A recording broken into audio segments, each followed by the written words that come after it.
Carta de Santiago y a esta serie la he titulado Hacedores de la Palabra. Hacedores de la Palabra.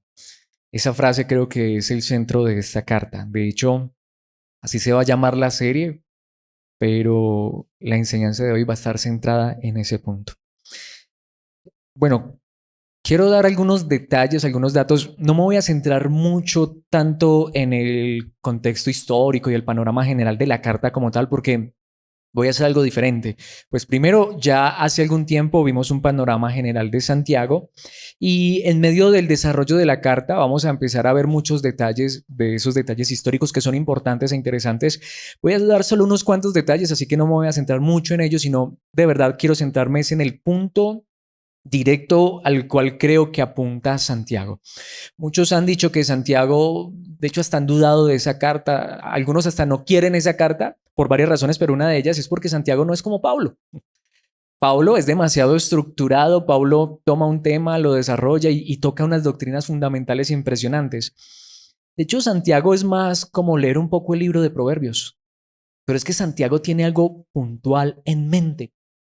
Santiago no toca tanto esas doctrinas fundamentales y las verdades más importantes y relevantes del Evangelio. Santiago quiere llegar a un punto porque muy seguramente él ya habló de eso con sus lectores y más adelante vamos a hablar un poco de a quién está dirigida esta carta. Santiago aquí quiere es que los cristianos lleven la palabra a la obra. Ese es el punto. Que vivamos la verdad de la palabra de Dios. Así que él toca distintos temas, diferentes temas, pero fundamentales. Y aunque muchos no ven mucha teología, mucha doctrina en Santiago, creo que Santiago toca la doctrina más importante de toda la Biblia. Y de hecho que más que tocar esa doctrina, él corrige, para mí, posiblemente la distorsión más grande que muchas veces se le hace a la palabra, y es la doctrina de la salvación. Creo que Santiago literalmente lo que trae es un equilibrio a la vida del cristiano. Quiero decir unos datos muy por encima, los vamos a ver con más detalle nuevamente en el desarrollo de toda la serie con la ayuda de nuestro Dios, pero Santiago parece ser uno de los primeros escritos del Nuevo Testamento. Fue escrito posiblemente entre el 40, pero no mayor del 50 después de Cristo, así que estamos hablando de un escrito muy temprano. Y él escribe particularmente a la dispersión. Más adelante vamos a aclarar un poco qué es esto. Pero para decirlo de una vez, él escribe a cristianos judíos, pero que no están en Jerusalén, que fueron esparcidos por el mundo a causa de la persecución. Parecido a lo que nos decía ahorita el hermano Tito, que es a quienes también escribe el apóstol Pedro. Así que es cierto, Santiago no tiene como una estructura doctrinal desarrollada y elaborada como lo hace Pablo, pero algo muy interesante, el griego, el idioma original en el que se escribe esta carta es un griego excelente. Así que Santiago se tomó, digamos, el tiempo. No sabemos si él mismo la escribió o le pidió el favor a alguien más que la escribiera porque él escribe, o sea, es decir, si supiéramos de gramática y todo esto de los idiomas antiguos, es un griego exquisito. Es decir, es un deleite leer realmente esta carta. Y como les decía, tiene una similitud mucho con Proverbios. Y aunque a Cristo solo se menciona dos veces, pero es evidente de que Él y su palabra, su verdad, son el centro de esta carta. Pero nuevamente, el centro de esta carta es que la vida cristiana, y aquí lo digo, este es el centro, somos salvos por gracia, pero eso no significa que debamos desentendernos de la obediencia. Ese es el punto de Santiago. Tanto que básicamente son 108 versículos en Santiago y casi que hay más de 50 imperativos. ¿Qué significa? Que por cada 2 versículos en promedio, Santiago nos dice, debemos hacer esto, debemos hacer esto, debemos hacer esto, debemos hacer esto. Es una carta que nos llama a la acción, a hacer, como dice allí, a hacer la palabra, a hacerla viva en nuestros corazones, en nuestras vidas. Mis hermanos, es una carta fundamental para la fe cristiana. De hecho, creo que es una de las cartas, de los escritos más importantes de toda la Biblia. ¿Saben por qué? Porque nuevamente, si no tuviéramos Santiago, mis hermanos, podríamos deslizarnos y caer en herejías, caer en desmedidas cosas referente a la salvación. Hay un equilibrio impresionante en Santiago. Para decirlo de esta manera, Santiago corrige para mí posiblemente el error más grande que se puede cometer cuando se habla de la salvación, que es por gracia. Porque si uno entiende correctamente la salvación por gracia, es más, así cerró la carta a los Corintios. Sabemos que nada podemos ni tenemos que hacer para ser salvos. Ya Dios nos salvó.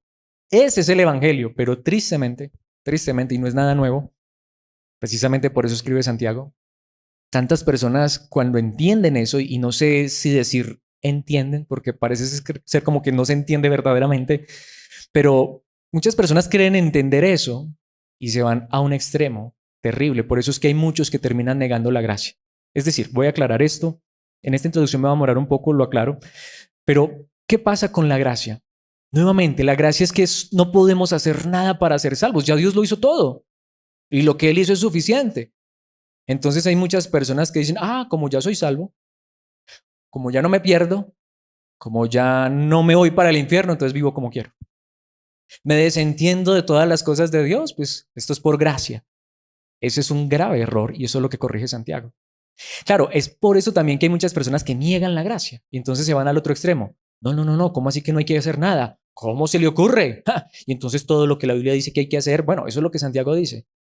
Pero el punto, si entendemos correctamente la gracia, es que no podemos hacer nada para ser salvos, es cierto. Ya somos salvos por pura y bendita gracia. Un cristiano no se va a perder porque está en las manos de Dios, pero un cristiano va a obedecer. Porque la pregunta es entonces de qué fuimos salvos. Un cristiano salvo, como consecuencia de haber sido salvo, va a vivir en obediencia. El problema es que nos lo han enseñado quizá muchos al revés. Tienes que obedecer para ser salvo. Nadie lo logra. Nadie lo logra. Si es por obediencia, nadie se salva. Entonces, cuando uno le enseñan de esa manera, ponen una carga. Primero niegan el evangelio porque es por gracia, pero ponen una carga. Yo tengo que obedecer para ser salvo. Yo tengo que hacer esto para que Dios me acepte. Yo tengo que hacer esto para que pueda Dios amarme y recibir su bendición. Y eso eran los judíos. Los judíos eran, tenemos que hacer esto, lo uno y lo otro, y tenemos que ayunar, y tenemos que diezmar, y tenemos que orar, y tenemos que ir al templo, y tenemos, porque donde no lo hagamos, Dios nos rechaza. Estas personas venían de allá, eran judíos. Habían conocido la gracia. Problema, se fueron al otro extremo. Ya no queremos hacer nada. Ya somos salvos. Claro, venían de esa carga enorme de que luchaban y se esforzaban y todo lo que hacían era por compromiso y obligación y ay de mí si no lo hago y me voy para el infierno. Ellos venían de esa realidad, porque nuevamente el judaísmo es una religión por obras. Tienes. ¿Qué pasa cuando a ti te quitan esa carga?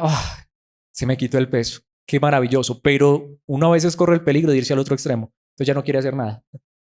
Porque como ya todo es por gracia, eso es lo que Santiago corrige. Así que, mis hermanos, esta carta es necesaria para la iglesia y hoy más que nunca. Así que más que una introducción a Santiago, hoy lo que yo quiero es destacar la puntualidad, la esencia de la carta de Santiago. Y aunque para algunos puede ser que haya otro versículo que sea más importante que otros, bueno, en fin, para mí el versículo quizá más importante de Santiago, y es en el que me quiero basar en esta enseñanza y quiero ir solamente a ese punto, es Santiago 1:22. ¿Por qué no tomaste el primer versículo? Bueno, si Dios nos presta vida, luego iremos allá. Hoy voy a hablar un poquitico nomás de ello, pero creo que este es el versículo más importante de Santiago para mí. Puede ser que alguien piense que es otro, pero Santiago 1:22 en la Nueva Traducción Viviente dice, no solo escuchen la palabra de Dios, tienen que ponerla en práctica.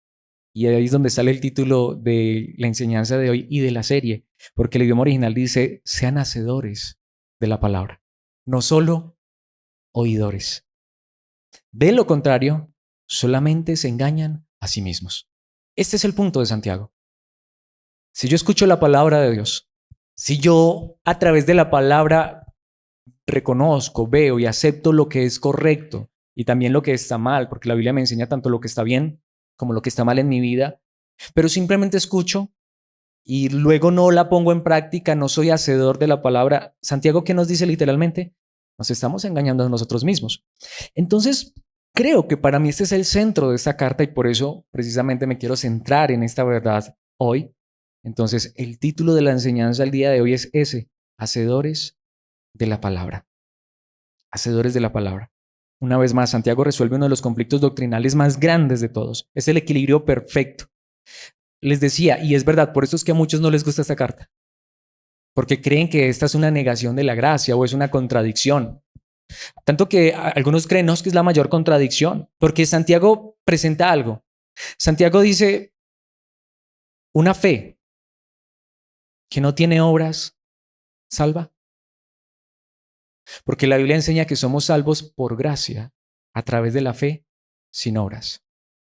Eso lo enseñó Pablo. Entonces muchos no les gusta esta carta porque dicen, esto contradice lo que Pablo dice. Pero es todo lo contrario. Voy a decirlo de esta manera. Hay muchas personas que lo que tienen no es salvación por gracia, sino, y no son salvos por fe a través de Cristo Jesús, sino fe en la fe. Es uno de los errores doctrinales más grandes que existen. ¿A qué voy? Lo que decía hace un momento. Hay personas que creen que como ya son salvos, o porque la Biblia enseña que ya una persona es salva al creer en Cristo y no se pierde, entonces no vive en obediencia. Esa es una persona que no ha creído en Cristo. Esa es una persona que no ha entendido la salvación y es una persona que ha puesto fe en su fe. Cree en un concepto pura y meramente intelectual. La salvación no se pierde. ¡Ay, qué bueno! Alguna vez alguien me decía eso. De verdad, la salvación no se pierde. Ah, bueno, entonces me voy a ir al mundo a pecar. Literalmente. Y espera. ¿Qué fue lo que creíste entonces? En resumidas cuentas, lo que Santiago dice es, sí, no necesito las obras para ser salvo, pero la fe verdadera, cuando yo de verdad he creído en Cristo, para ser más bíblicos como Santiago, la fe viva, como consecuencia, va a obrar en obediencia. Eso es lo que Santiago plantea. Tanto que dice, mira, si tú crees que eres salvo y por esa supuesta fe, que eso es creer, fe, esa fe que tienes de que eres salvo, te vas al extremo de rechazar la obediencia y la verdad de la palabra de Dios. Literalmente Santiago dice, esa dichosa fe que tú tienes no es fe salvífica, esa fe no te va a llevar a ninguna parte, de hecho esa fe está muerta junto contigo. Ese es el punto de Santiago. Entonces no es que vamos a ser salvos por las obras, sino que cuando una persona es salva, Dios no solamente libra a esa persona del infierno, no solamente esa persona es perdonada de todos sus pecados, sino que Dios convierte a esa persona en un hacedor de la palabra. De hecho, esa misma palabra se puede traducir como un poeta, lo que hace un poeta. Es tan hermoso. Lo que Santiago está diciendo es cuando una persona realmente ha puesto su fe de verdad en Cristo, esa persona ahora sabe que no tiene que obedecer para ser salva, pero la obediencia le nace del corazón, como cuando un poeta toma pluma, tinta y escribe sobre un pergamino su mejor poema. Para esas personas obedecer no es una obligación, no es una carga, no es un peso, es un quehacer hermoso en su vida día tras día. Y aunque no sea perfecto, pero el deseo y el corazón de una persona que de verdad ha creído en Cristo y es salva, que tiene una fe viva, tiene una fe genuina, se convierte en un hacedor de la palabra. Ese es el punto. Les acabo de resumir la enseñanza. Así que la fe verdadera en Cristo es suficiente para ser salvos, pero las obras verdaderas son necesarias para demostrar que mi fe no está muerta, que mi fe es viva. Demasiado claro, ¿cierto? Bueno, espero que sí. Si no, esto es lo que vamos a desarrollar. Vamos a ver esto en 3 puntos, pero antes solo les quiero dar un dato curioso. Es un dato, no sé si alguien se lo haya preguntado en estos días en el estudio, precisamente estábamos hablando hace un momento de eso, algunos hermanos. En el estudio de los lunes, la hermana Paula algún día hizo esa pregunta. ¿Por qué Santiago? Porque estábamos hablando de que si tú tienes, por ejemplo, Reina Valera 1960, ¿cómo se le llama a los escritores bíblicos del Nuevo Testamento? No se le llama Mateo, se le llama San Mateo. Después, ¿qué sigue de San Mateo? San Marcos, San Lucas, San Juan. Libro de Hechos o Hechos de los Apóstoles, como aparecen en algunas traducciones, pero luego empiezan las cartas de Pablo. ¿Y cómo empieza? ¿Cuál es la primera carta que se menciona en la Biblia de Pablo? La carta a los romanos. Pero ¿qué dice? Si tienes Reina Valera lo puedes corroborar. ¿Qué dice en el título? Epístola del apóstol, o carta, es lo mismo, del apóstol San Pablo a los romanos. Así todas. Epístola a los hebreos, porque no se sabe quién escribió los hebreos. Pero si llegas a las cartas, por ejemplo, las universales, ¿cómo empiezan las cartas universales? Con Pedro. Primera epístola o carta universal de San Pedro. Segunda carta de San Pedro. Primera carta de San Juan. Segunda carta de San Juan. Tercera de San Juan. San Judas. Apocalipsis de San Juan. Eso sucedió porque cuando se tradujo la Biblia al latín y cuando la Iglesia Católica Romana canonizó a los autores bíblicos, entonces les puso ese famoso san. Pero eso no está en la Biblia, aunque todos somos santos. Pero viene la pregunta, ¿y Santiago? ¿Cómo lo llamamos? ¿San Santiago?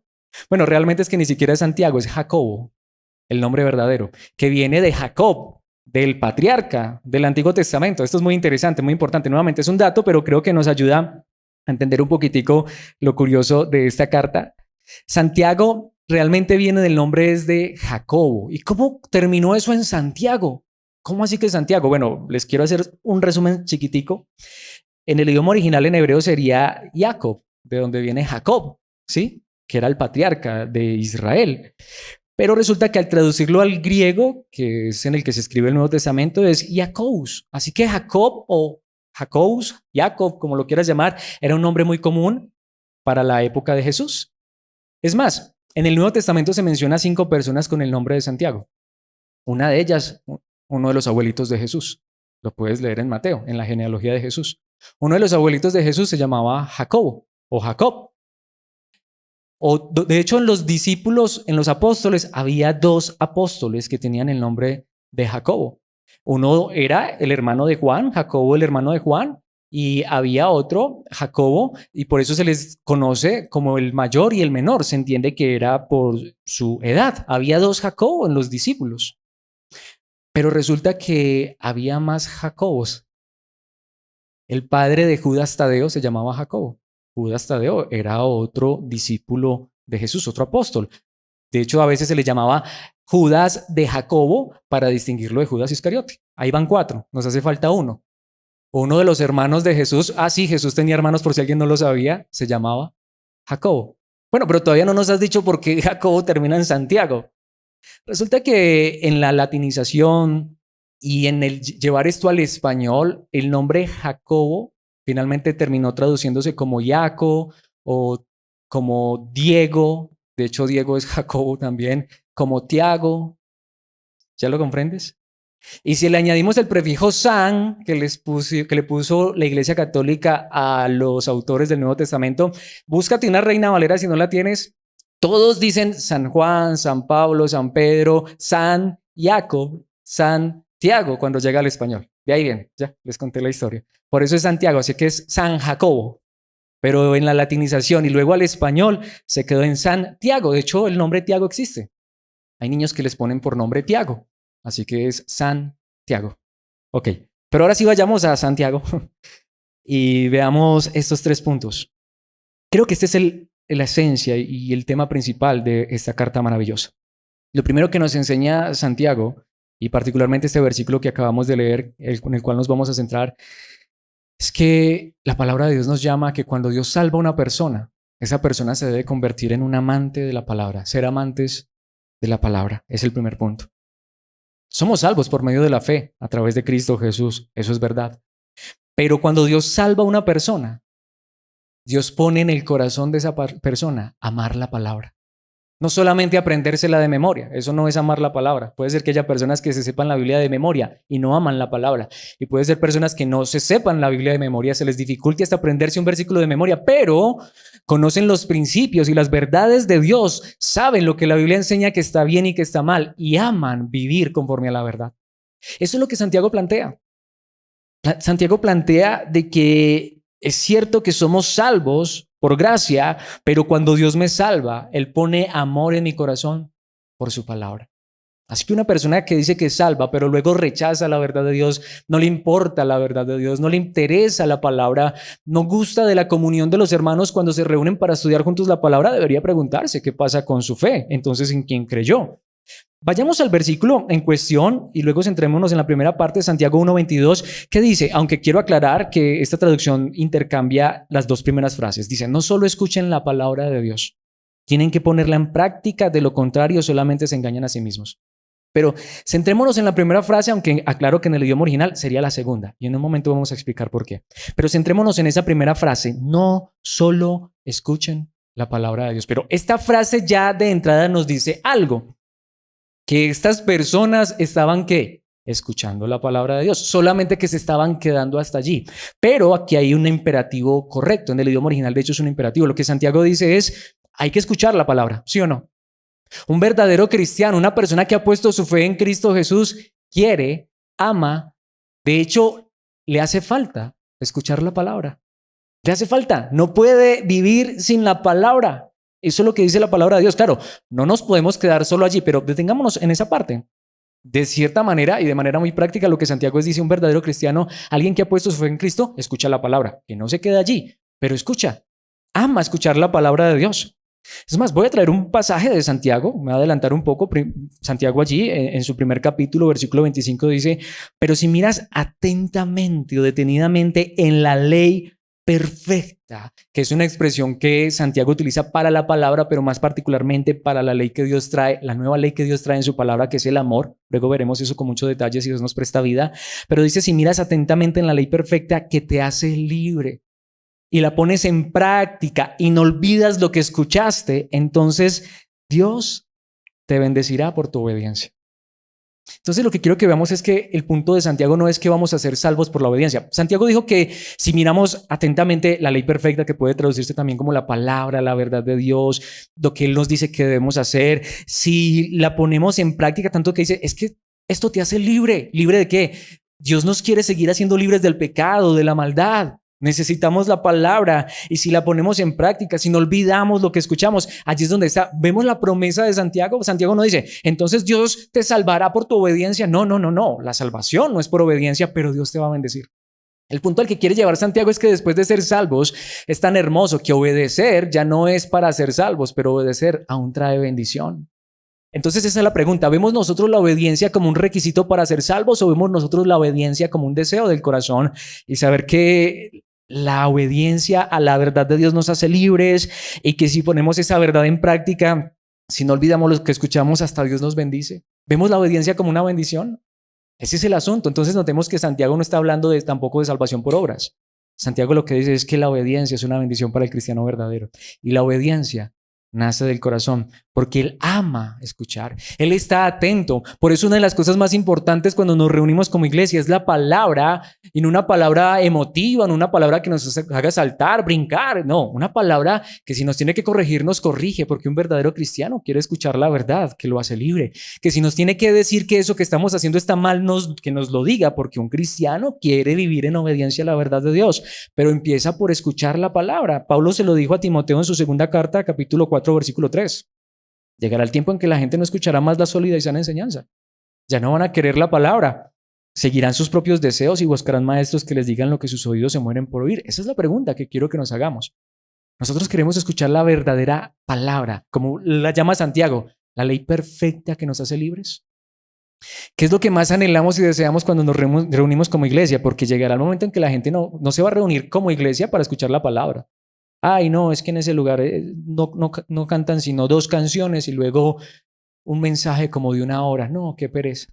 Yo prefiero en otro lugar donde son 2 horas de música y 5 horas de charla motivacional. Hombre, pues entonces busquémonos un motivador personal. El cristiano verdadero que tiene una fe verdadera ama la palabra, ama la palabra. Si no hubo más que palabra, pues es suficiente. Perdón la analogía, yo sé que es muy pobre, pero yo no voy a un restaurante solamente porque sea muy bonito. Lo más importante del restaurante es que la comida sea deliciosa, sea nutritiva. Lo que digo, puede ser que la analogía no sea la más bonita, la más ortodoxa, la más perfecta, pero lo más importante de una congregación, de reunirnos como iglesia, es el tiempo de calidad, y no más que tiempo de calidad, es la calidad de la palabra que se nos predica. Y una persona que ama a Cristo, mi hermano, mi hermana, va a preferir eso por sobre todas las cosas, tiempo de verdad en la palabra. Y los que no son de Cristo podrán tener apariencia religiosa, pero van a rechazar la sana enseñanza y sólida, y simplemente yo voy mejor allí porque allí sí me dicen lo que yo quiero. Mis hermanos, queremos oír lo que deseamos en nuestro corazón o lo que Dios quiere para nosotros. Por eso es que antecitos Pablo le había dicho a Timoteo en su misma carta, segunda capítulo 2, versículo 15, esfuérzate para poder presentarte delante de Dios y recibir su aprobación.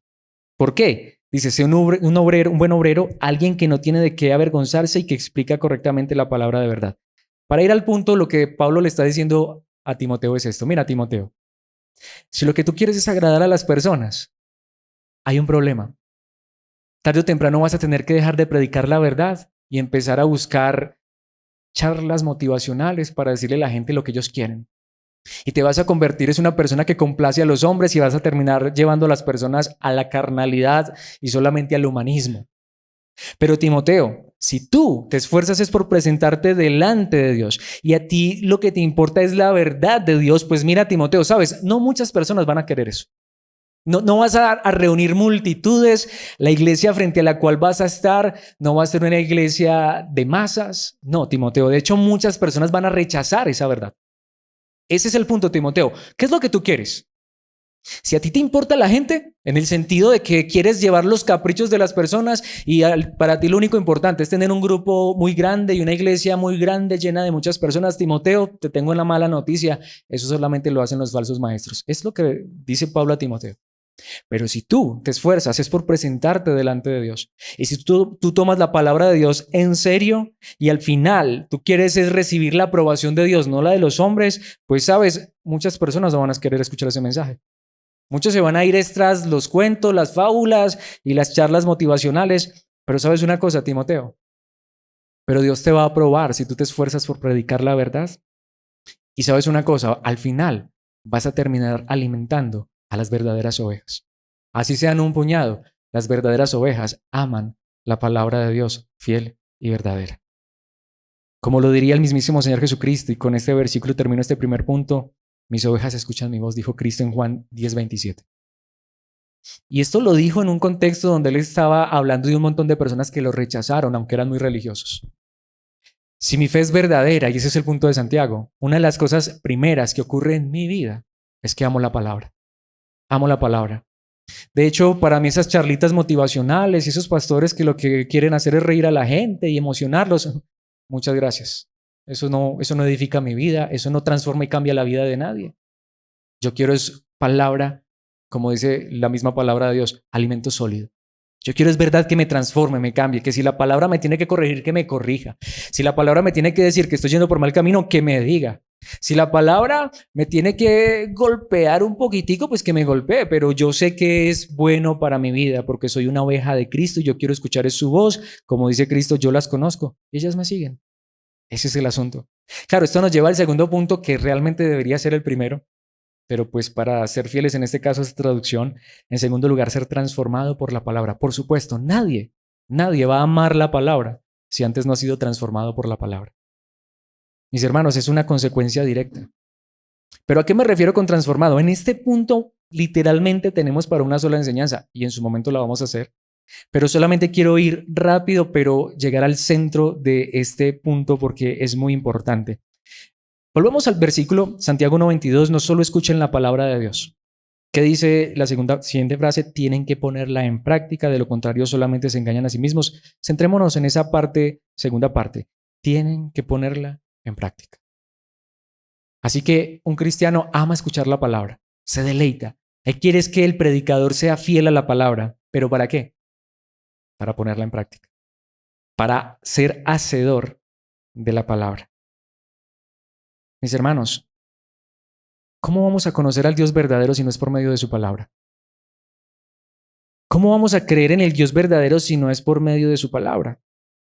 ¿Para qué nos ha dejado Dios su palabra? Esta es la pregunta. ¿Somos salvos por gracia? Sí, pero todo lo que la Biblia dice que está bien, ¿dejó de estar bien?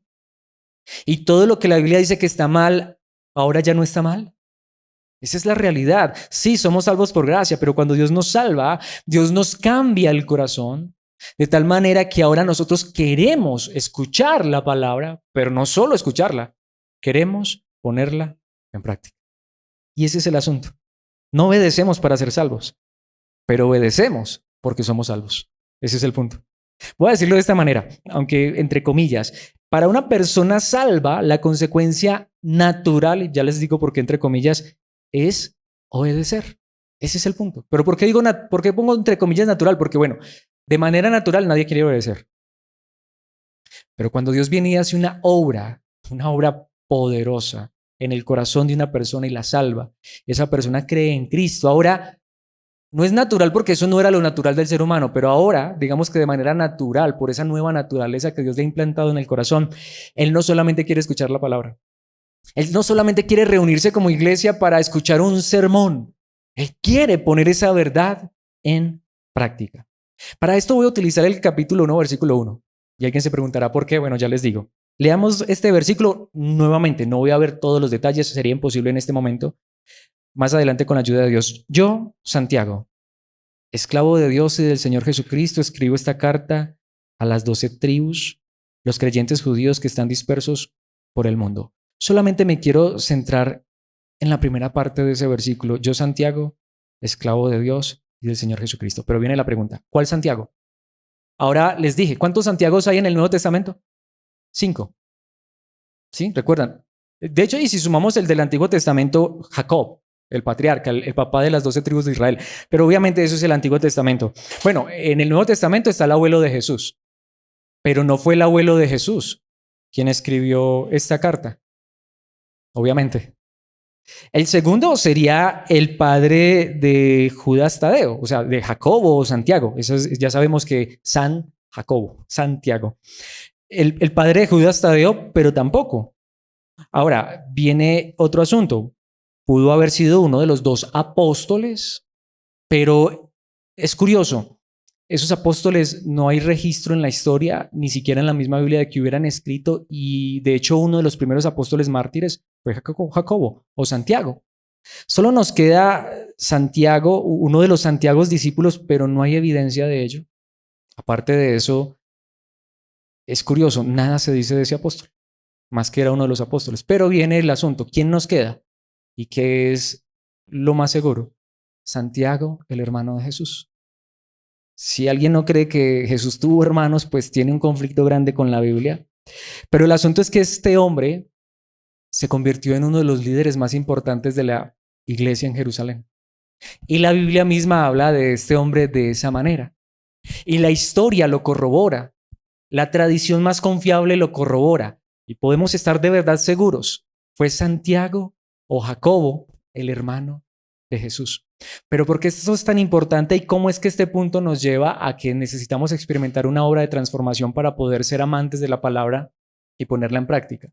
Porque quienes son lectores de la Biblia sabrán que este Santiago o este Jacobo, hermano de Jesús, aun siendo hermano en la sangre, sí, hijo de María y José, después de que obviamente consumaron su matrimonio, es más, hay varios hermanos. Judas, el que escribe la carta, también es hermano de Jesús. Otro Judas, hasta tenía hermanas. La Biblia lo enseña, pero saben ustedes, sé que algunos sí, pero puede ser que todos no, que este Santiago, este Jacobo, hermano de Jesús, no creía en Jesús.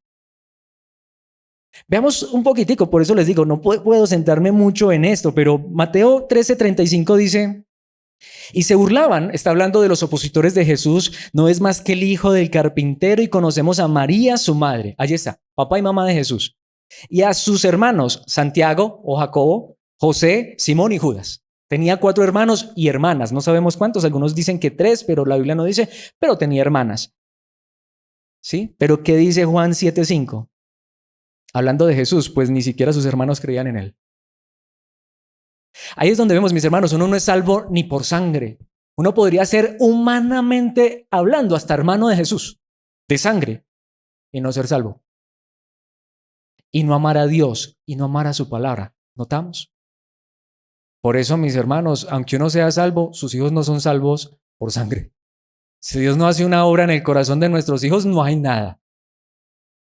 María, la madre de nuestro Señor Jesucristo, y tuvo más hijos, pero los demás no creían en Jesús. ¿Está o no está en la Biblia? Pero ¿qué pasa en Hechos capítulo 1, versículo 14? Hablando de la primera iglesia, dice, todos se reunían y estaban constantemente unidos en oración, junto con María, la madre de Jesús, varias mujeres más y los hermanos de Jesús. ¿Qué pasó? Que ahora los hermanos de Jesús sí creyeron en él. Mis hermanos, porque Dios hizo una obra en el corazón de estas personas. Como lo diría Pablo en 1 Corintios 15:7, y nuevamente, estos detalles los vamos a ver si Dios nos presta vida en otras enseñanzas. No me podría detener aquí porque no acabaríamos. 1 Corintios 15:7 dice, luego lo vio Santiago, hablando del Jesús resucitado. Y muy seguramente esta es posiblemente la pista de por qué Santiago o Jacobo, hermano en la sangre, de carne de Jesús, creyó en él. De hecho, Santiago, este hombre, llamaba a Jesús su hermano antes de creer en él. Decía era un loco. Vimos eso en el Evangelio según Marcos. Ese hermanito mío mayor está loco. Ellos creían eso. Pero después de verlo resucitado, sus vidas fueron transformadas y cambiadas. Mi hermanito no estaba loco. Dices que mis hermanos éramos hijos de un carpintero y este decía que era hijo de Dios. y que venía desde el cielo y que era el Mesías y el Salvador y murió en una cruz, pobre de mi hermanito. Pero después de verlo resucitado, mi hermano sí era quien decía ser. Luego lo vio Santiago y después lo vieron todos los apóstoles. Santiago, el hermano de nuestro Señor Jesucristo, lo vio resucitado y esa experiencia transformó radicalmente a ese hombre. Por eso todos necesitamos experimentar al Cristo vivo y al Cristo resucitado en nuestros corazones. Lo hemos experimentado, porque si eso es verdad, nuestras vidas no vuelven a ser iguales. Podríamos conocer al Jesús de la carne y nuevamente esta sangre física podría correr por nosotros. Pero mis hermanos, si no reconocemos la obra de Cristo, su muerte y su resurrección, estaríamos perdidos. Pero fue después de resucitado que Santiago creyó en su hermano. En Gálatas 1:19, Pablo, hablando de Santiago, dice, el único otro apóstol, aunque la traducción no es la mejor, pero dice, no conocía a ningún otro apóstol en esos días, él estuvo en Jerusalén, el único otro apóstol que conocí en esos días fue Santiago, el hermano del Señor, aunque nuevamente la mejor traducción debería decir, no conocí sino a Pedro de los apóstoles, y aparte de Pedro, conocí a Santiago, el hermano del Señor. ¿Por qué? Porque Santiago era uno de los líderes principales de la iglesia de Israel. ¿Qué pasó con este hombre que antes ni siquiera creía en su hermano Jesús? Y luego pasó de ser un fiel creyente y hasta un líder de la iglesia, porque tuvo un encuentro verdadero con Jesús. Más que el Jesús de la carne, el Jesús resucitado. En la misma carta a los Gálatas, capítulo 2, versículo 9, dice, de hecho, Santiago, Pedro y Juan, quienes eran considerados pilares de la iglesia, reconocieron el don que Dios me había dado y nos aceptaron a Bernabé y a mí como sus colegas, nos animaron a seguir predicando a los gentiles mientras ellos continuaban su tarea con los judíos. Entonces, ¿quién escribió esta carta? Este es Santiago. Pero nuevamente el punto que quiero que pensemos es, ¿cómo pasó Santiago de hasta creer loco a su hermano, de rechazarlo, de no creer en Jesús, a luego decir, yo, Santiago, esclavo, siervo del Señor Jesucristo? Solo por una obra en el corazón. Esa es la pregunta. ¿Hemos experimentado esa obra en el corazón? Solo cuando experimentamos eso vamos a poder ser hacedores de la palabra.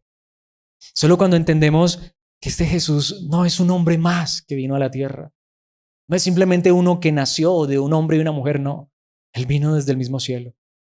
Y Él no solamente vivió y murió, sino que resucitó. Y Él es capaz de transformar y cambiar vidas y corazones. Y lo hace hoy por medio de su palabra. Esa es la pregunta. Si la palabra de Dios me ha transformado una vez en el pasado, ¿qué acaso no queremos esa palabra que nos va a seguir transformando? ¿Alguien ya es producto terminado? ¿Que acaso no todos los que están aquí hoy conmigo, desde el más pequeño hasta el más grande, todavía tenemos áreas en nuestra vida que necesitan ser transformadas y cambiadas? Ninguno lo ha logrado, todos somos imperfectos, todavía necesitamos que nuestras vidas sean cambiadas, pero aquel que empezó esa obra la va a concluir, pero ¿por medio de qué? De su espíritu, de su verdad, pero también de su palabra. Si la palabra de Dios ha cambiado mi vida, ¿por qué no seguir amando esa palabra y desear esa palabra todos los días? Si esa verdad transformó y cambió a Jacobo, a Santiago, hermano de nuestro Señor Jesucristo, y es la misma verdad que nos cambió a nosotros, no es la misma verdad que nos va a seguir cambiando y que puede cambiar a muchos más. Solo cuando uno entiende eso, mis hermanos, entonces se convierte en hacedor de la palabra, sabe que la palabra de Dios es tan importante en su vida, sabe que la palabra de Dios es más importante que cualquier otra cosa. Sabe que la palabra de Dios es más importante que las posesiones de esta tierra. Sabe que la palabra de Dios es más importante hasta que el alimento físico, como lo dijo el mismo Señor Jesucristo, no solo de pan vive el hombre, sino toda palabra que sale de la boca de Dios. Claro, comemos, eso no significa que no comamos. Claro, nos alimentamos y damos gracias a Dios por todas las cosas buenas, pero gracias a Dios que nos alcanzó con su palabra, porque si no, mis hermanos, estaríamos perdidos, como en su momento Santiago o Jacobo, hermano del Señor Jesucristo. Pero la verdad de Dios lo alcanzó. La palabra de Dios que se hizo carne, su propio hermano de sangre, pero hijo de Dios, Jesucristo, alcanzó a Jacobo, alcanzó a Santiago, lo transformó y lo cambió. Y lo pasó, lo llevó de ser un rechazador de la palabra, un blasfemo de la verdad, a ser un esclavo de la verdad, a ser un siervo de la verdad, a ser un hijo de Dios, a ser verdadero hermano de Jesucristo, el Hijo de Dios. Nos ha transformado Dios a través de su palabra. Entonces, esto nos lleva al tercer y último punto. Necesitamos ser consecuentes con la palabra, ser consecuente con la palabra. Lo acabo de decir, pero esto es lo que quiero que enfaticemos. Como dice el texto, volvamos a nuestro texto. No solo escuchen la palabra de Dios, tienen que ponerla en práctica. Si la palabra de Dios me cambió, yo quiero seguir escuchando esa palabra. ¿Qué dice? De lo contrario, ¿qué? Solamente se engañan a sí mismos. Centrémonos en esa tercera parte. De lo contrario, si no es verdad, mis hermanos, nuestra fe no es verdadera. Soy un cristiano, entre comillas, solo porque lo digo.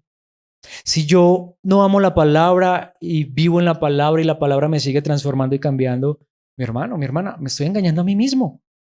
Nuestro razonamiento es engañoso, dice el idioma original. No he entendido el evangelio, no he entendido la verdad. Una vez más, esto no significa que seamos perfectos. Y eso es lo que Santiago nos va a enseñar. Pero, aunque no somos perfectos, Dios es capaz de perfeccionarnos. Pero Él hoy, con la iglesia, ¿qué está usando? La palabra.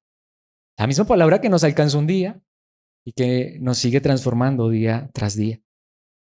Pensemos en lo que Santiago dice en el capítulo 2, versículo 14. Amados hermanos, ¿de qué le sirve a uno decir que tiene fe si no lo demuestra con sus acciones? Entonces notemos, Santiago no está diciendo que no somos salvos a través de la fe en Cristo.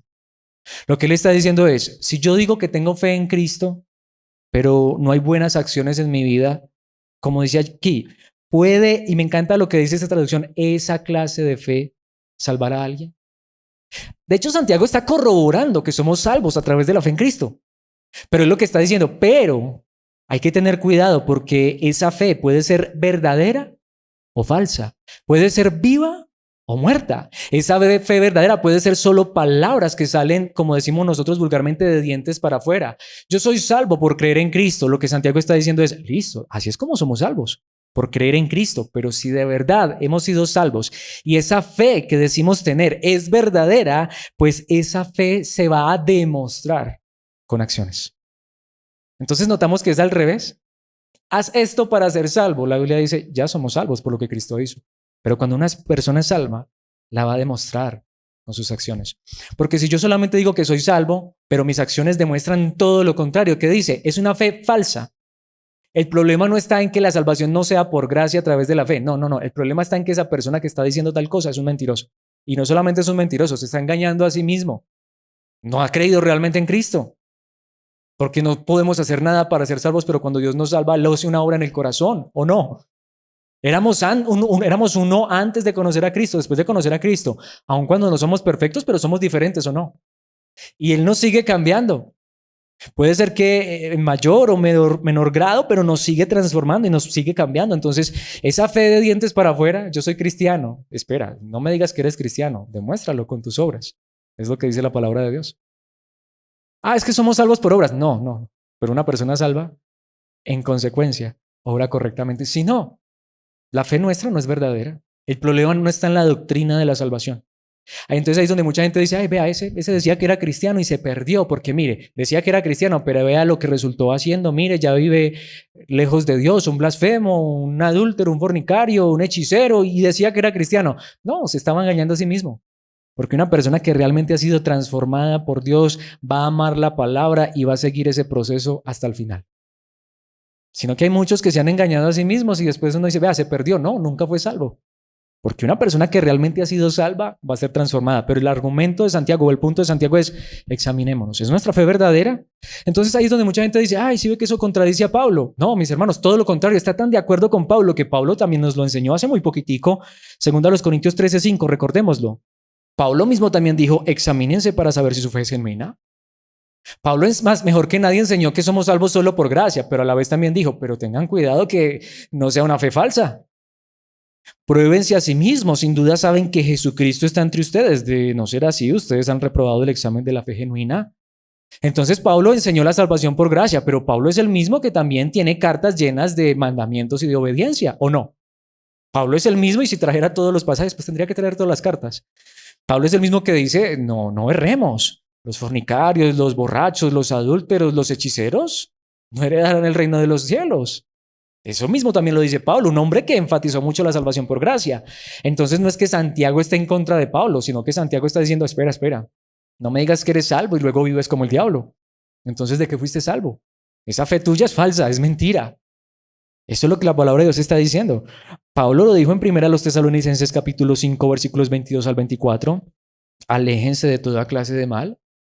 Somos salvos por gracia, no por lo que hacemos, pero después de ser salvos, la Biblia no dice, como ya eres salvo, vive como quieras. Haces y deshaces y no pasa nada. ¿Dónde dice eso la Biblia? No, lo que Dios dice en su palabra sigue siendo verdad. Qué hermoso saber que la salvación no se pierde, pero la salvación no se pierde para los que son salvos. Y los que han experimentado esa obra en su corazón. Pablo dije, aléjense de toda clase de mal. Claro, versículo 23, ahora que el Dios de paz los haga santos en todos los aspectos y que todo su espíritu, alma y cuerpo se mantenga sin culpa hasta que nuestro Señor Jesucristo vuelva. Pablo rechazó ahora la obediencia. Pablo dice que porque la salvación es por gracia, entonces no debemos obedecer. Pablo dijo en Efesios capítulo 2, versículo 8, porque por gracia son salvos por medio de la fe. Esto no es de ustedes, es un don de Dios, no por obras para que nadie se gloríe. Pero luego léete los capítulos 4, 5 y 6 de Efesios. Nos llama a la obediencia. Entonces la obediencia no es tampoco una opción. No para ser salvo, sino no es una opción para aquel que dice que tiene fe verdadera. Porque el mismo Dios que lo ha salvado, lo va a llevar a la obediencia. Nos va a hacer santos en todos los aspectos. En nuestro espíritu, alma, cuerpo. Él nos va a santificar. Dice, para que podamos estar sin culpa hasta que nuestro Señor Jesucristo vuelva. Versículo 24. Dios hará que esto suceda, porque el que lo llama es fiel. Claro, Dios lo está haciendo en nuestras vidas, pero Dios no se desentiende de la obediencia. Mis hermanos, Dios al que salva, perfecciona. Dios al que salva, lo ha transformado, lo ha cambiado, pero lo sigue transformando, lo sigue cambiando y lo seguirá haciendo hasta que todos lleguemos a ser perfectos. Precisamente quiero concluir ya esta enseñanza y obviamente con un versículo de Santiago. Santiago 1:18. Hablando de Dios, dice Él, por su propia voluntad, nos hizo nacer de nuevo. Lo está diciendo un hombre que era hermano del Señor Jesucristo de sangre. Lo está diciendo un hombre que tuvo la misma mamá. No puedo decir que el mismo papá porque sabemos que José era el padre de Jesús, pero por adopción, porque Jesucristo fue engendrado por el Espíritu Santo de manera milagrosa en el vientre de la Virgen María, ¿cierto? Eso lo tenemos claro. Pero por la mamá, eran hermanos, ¿o no? Tuvieron la misma mamá, estuvieron en el mismo vientre. Jesucristo era el hermanito mayor de Jacobo o de Santiago, como lo queramos llamar, de Tiago. Pero el asunto es este, mis hermanos. Pero eso no hizo salvo a Santiago. ¿Saben qué salvó a Santiago? Que Dios por su propia voluntad hizo nacer de nuevo a Santiago. Aunque la mismísima María, la Virgen María, madre de nuestro Señor Jesucristo, perdón por la expresión, pero aunque nos hubiera parido a ti y a mí, eso no nos hubiera hecho salvos. Santiago, y no solo Santiago, Judas y los otros hermanos y hermanas de Jesús nacieron del mismo vientre, pero Santiago fue salvo porque Dios lo hizo nacer de nuevo. El nacimiento de María no haría salvo a nadie. Yo sé que esto sería una ofensa para muchos católicos, apostólicos, romanos, marianos. No es mi intención ofenderlos, pero María no es la salvadora. Si María fuera la salvadora, todos los hijitos que nacieron de María hubieran nacido salvos. El único ser santo, puro y perfecto que nació de María fue nuestro Señor Jesucristo, y eso porque es el Dios que se hizo hombre, el Hijo de Dios que se humanó, que se encarnó, verdadero Dios, verdadero hombre. Pero no fue María la que fue a una cruz a morir por nosotros. Nuevamente, ni siquiera el vientre de María puede salvar a alguien, porque no lo hizo con sus propios hijos. ¿Saben quién salvó a Tiago, a Santiago, a Jacobo, hermano de nuestro Señor Jesucristo? Dios, quien por su propia voluntad lo hizo nacer de nuevo y hace nacer de nuevo a cada cristiano. Aunque naciéramos de la Virgen María, necesitaríamos nacer de nuevo. Como le dijo Jesús a Nicodemo, necesitas nacer de nuevo. ¿Pero qué? Por medio de la palabra de verdad que nos dio. Es la palabra de Dios la que tiene poder. No son tus palabras, no son las mías. Es la palabra de Dios. Y la palabra de Dios es capaz de hacernos nacer de nuevo. Y de toda la creación, nosotros llegamos a ser su valiosa posesión. Pero cuando Dios nos hace nacer de nuevo y nos convierte en su valiosa posesión, nos convierte en hacedores de la palabra. Esa misma palabra que nos hizo nacer de nuevo es la misma palabra que nos va a seguir transformando y cambiando. Y es la misma palabra que nos va a conformar a la imagen de Cristo Jesús, porque como Santiago, que nació de nuevo y ahora no solamente era hermano del Señor Jesucristo verdadera y eternamente, sino que era un siervo y esclavo del Señor Jesucristo, Solo la palabra de Dios nos puede hacer hacedores de la palabra y nos puede llevar a ser verdaderos hermanos de nuestro Señor Jesucristo, verdaderos siervos de aquel que nos llamó por su misericordia. Así que el mismo Dios que entregó a su Hijo por nuestros pecados, es el mismo Dios que es capaz de transformarnos, no solo en el pasado, sino de seguir transformándonos día tras día, empezar una obra y terminarla. No solo Dios nos ha hecho nacer de nuevo y nos ha transformado, Él nos sigue transformando. Dios es capaz de hacernos hacedores de la palabra. ¿Somos hacedores de la palabra?